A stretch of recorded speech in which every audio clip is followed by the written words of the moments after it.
So Sanjiv, on to the third theme, which is really about leadership. The pandemic has taught us a lot in an already fragile ecosystem of the world, where we had multiple tensions, whether it was around gender, whether it was around cultures. And, Unilever is a huge organization, operates in so many countries of the world and has this nuanced ability to manage across multiple cultures, multiple employees, and environments like that. What do you think would be the 3 or 4 things that you would watch or you would think leaders should have in the next, let's say, decade? Oh, there are several things when you look at it from a lens of leadership, what we need to do and adopt. First, I think it's very important is to humanize leadership, the way I call it.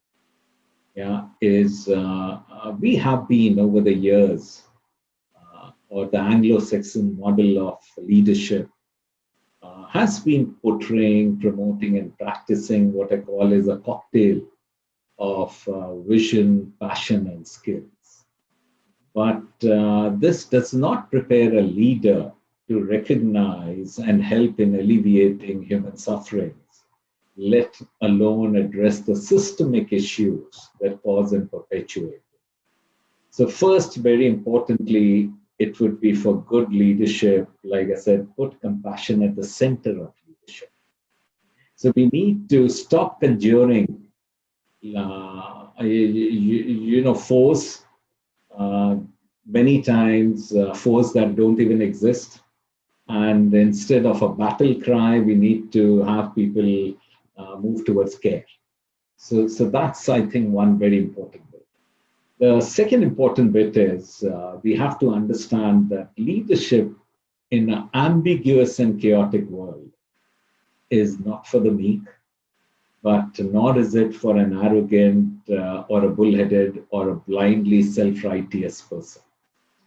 So we need to be brave, but we also need to be modest.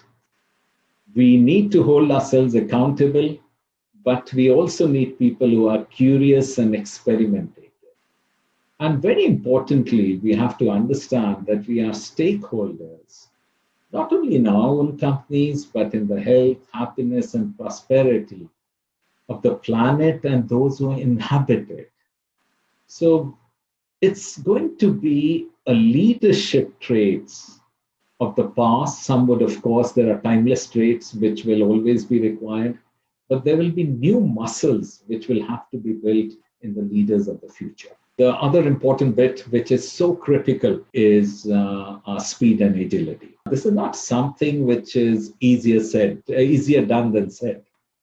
So speed is attributed to your existing business and how fast you can move.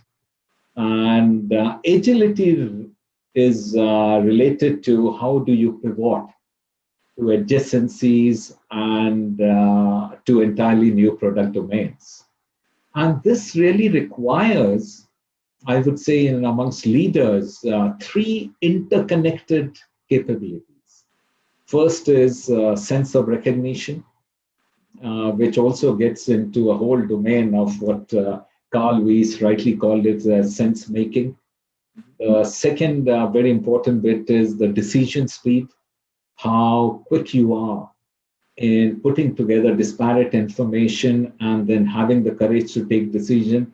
And the third very important bit is the execution speed, that how are you able to quickly deploy resources, people, processes to support the actions that you have taken. A big will never beat the small. Yeah, it will be the fast who will beat the slow.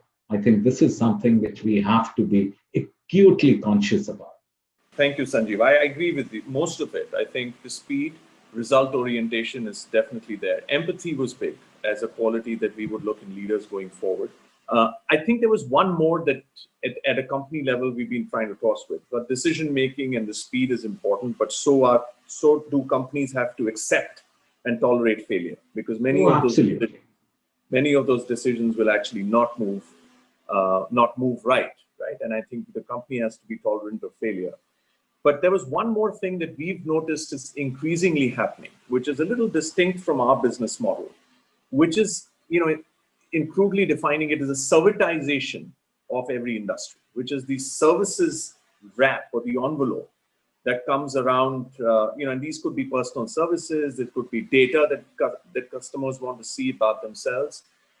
And I think we're trying to attention that holistic piece as well as one quality, which is just beyond shipping products. And I think Arindam from the BCG Institute wrote a book about this. And he said, it's not, don't just ship it, stream it, right? It's this whole concept of trying to bring services as a wrap around product family. So we see that as this continuous thinking of leaders to be able to integrate the environment as being a key skill set going forward. See, when you shift from products to experiences, yes, then it's a paradigm shift. The other important bit which we have to realize, Umang, is the days of lone riders are over. Yes. But the world is now going to be about partnerships, it's going to be about alliances, it's going to be about joint ventures, and it will also be a world where on many issues, competitors would have to come together. Yep. And the world will expect you to do, the society will expect you to do. I would agree. I'd like to thank you for being part of Connexions and much appreciate the time and the wisdom that you shared with us today. Thank you. Thank you. And, the world has realized how important pharma industry is to mankind. And I also believe that this is a moment for us to absolutely accelerate India's share in the global pharma industry. I clearly see a business which is about 40 odd billion dollars today is jumping to $100 billion today in the next few years. And a share of the global trade, which is, if I'm not wrong, among about 3.5%, would very easily double.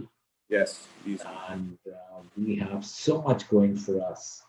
Is the fundamental, the science and technology which institutions like Cipla have over the years made inroads into.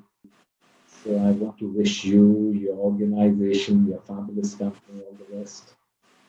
Keep growing well and look after yourselves. It's been an absolute pleasure sharing my thoughts with you. Thank you so much, Sanjiv. Thank you. And likewise. Thank you.